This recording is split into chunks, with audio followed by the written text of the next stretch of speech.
قدیم مصر کی تہذیب دنیا کی سب سے قدیم اور متاثر کن تہذیبوں میں سے ایک ہے۔ یہ تہذیب تقریباً 3000 قبل مسیح میں ابھری اور کئی ہزار سال تک قائم رہی۔ ان بادشاہوں کو فرعون کہا جاتا تھا جو مصر کے حکمران تھے۔ فرعون نہ صرف دنیا کے طاقتور بادشاہ تھے بلکہ انہیں خدائی حیثیت بھی حاصل تھی۔ جب ان فرعونوں کا دور ختم ہوا تو یہ تاریخ کی دھول میں دفن ہو گئے اور دنیا اپنی رفتار سے چلتی رہی۔ لیکن پھر ایک دن 1992 میں برطانوی ماہر آثار قدیمہ ہاورڈ کارٹر نے مصر کی وادی شاہی میں ایک ایسا مقبرہ دریافت کیا جس نے ساری دنیا کو حیرت میں ڈال دیا۔ یہ مقبرہ نوجوان فرعون توت عنخ آمون کا تھا جو اپنی مختصر زندگی اور پراسرار موت کے بعد تاریخ کی گہرائیوں میں کھو گیا۔ کارٹر کی دریافت نے نہ صرف قدیم مصر کی تہذیب کے بارے میں نئے رازوں کو بے نقاب کیا بلکہ ایک ایسا خزانہ بھی دنیا کے سامنے لایا جو صدیوں سے دفن تھا۔ اس مقبرے میں موجود اشیاء نے فرعونوں کی زندگی، ان کے مذہبی عقائد اور ان کے بعد کی زندگی کے بارے میں اہم معلومات دنیا کو فراہم کی۔ لیکن اس دریافت کے ساتھ ہی کچھ پراسرار واقعات بھی شروع ہو گئے جو فرعونوں کی لعنت کے نام سے مشہور ہوئی۔ 1922 کی اس تاریخ ساز دریافت کے دوران کارٹر اور اس کے ساتھیوں کو جب توت عنخ آمون کا مقبرہ ملا تو وہ اپنی آنکھوں پر یقین نہیں کر پا رہے تھے۔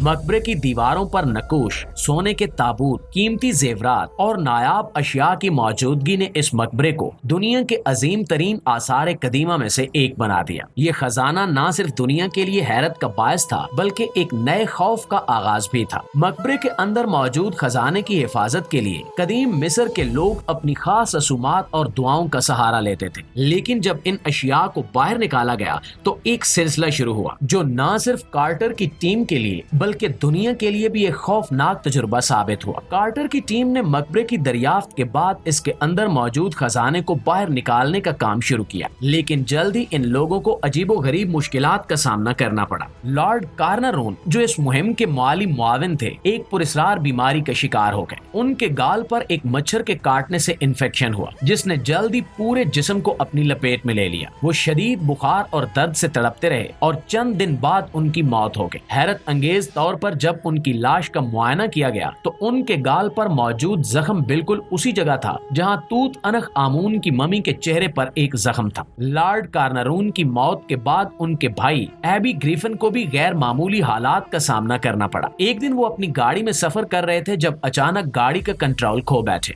گاڑی تیزی سے ایک گہری کھائی میں جا گری، لیکن یہ حادثہ اس وقت خوفناک ہو گیا جب ایبی کے جسم کو گاڑی کے اندر سے جلا ہوا پایا گیا۔ حیران کن بات یہ تھی کہ گاڑی کے اندر آگ کا کوئی نشان نہیں تھا، لیکن ایبی کا جسم بالکل خاکستر ہو چکا تھا جیسے کسی نے اندر سے اسے جلا دیا ہو۔ ناظرین گرامی، اس کے علاوہ کارٹر کے سیکریٹری رچرڈ بیتھل کی موت بھی انتہائی خوفناک اور پراسرار تھی۔ ایک رات وہ اپنے کمرے میں سو رہے تھے جب اچانک کمرے میں عجیب و غریب آوازیں سنائی دینے لگی۔ ان کے بستر کے نیچے سے دھواں نکلنے لگا اور کمرہ دھوئیں سے بھر گیا۔ وہ جان بچانے کے لیے بھاگنے لگے، لیکن جیسے ہی دروازہ کھولنے کی کوشش کی دروازہ خود بخود بند ہو گیا۔ ان کی چیخیں سننے والے لوگ دروازہ توڑ کر اندر پہنچے تو انہوں نے رچرڈ کو زمین پر بے جان پایا۔ ان کے چہرے پر شدید خوف کے آثار تھے اور ان کی آنکھیں کھلی کی کھلی رہ گئی تھی۔ اس کے علاوہ ڈاکٹر بیکر جو مقبرے کی کھدائی کے دوران سائنسدانوں کی ٹیم کا حصہ تھے، ان کی موت بھی انتہائی خوفناک طریقے سے ہوئی۔ وہ اپنی لیب میں کام کر رہے تھے جب اچانک ان کے سامنے ایک پرانا نقاشی والا آئینہ ٹوٹ کر گر پڑا۔ جیسے ہی آئینہ ٹوٹا کمرے میں عجیب سی سردی پھیل گئی اور ڈاکٹر بیکر کا جسم آہستہ آہستہ منجمد ہونے لگا۔ وہ اپنی جگہ پر کھڑے رہ گئے اور ان کے جسم پر برف کی تہ جم گئی۔ چند لمحوں میں ان کا جسم مکمل طور پر برف میں تبدیل ہو گیا اور وہ یک بستہ ہو کر مر گئے۔ ناظرین گرامی، یہ تمام اموات نہ صرف پراسرار تھیں بلکہ ان میں خوف اور دہشت کا عنصر بھی نمایاں تھا۔ فرعون کی لعنت نے ان لوگوں کو نہ صرف مارا بلکہ انہیں دردناک اور وحشت ناک طریقے سے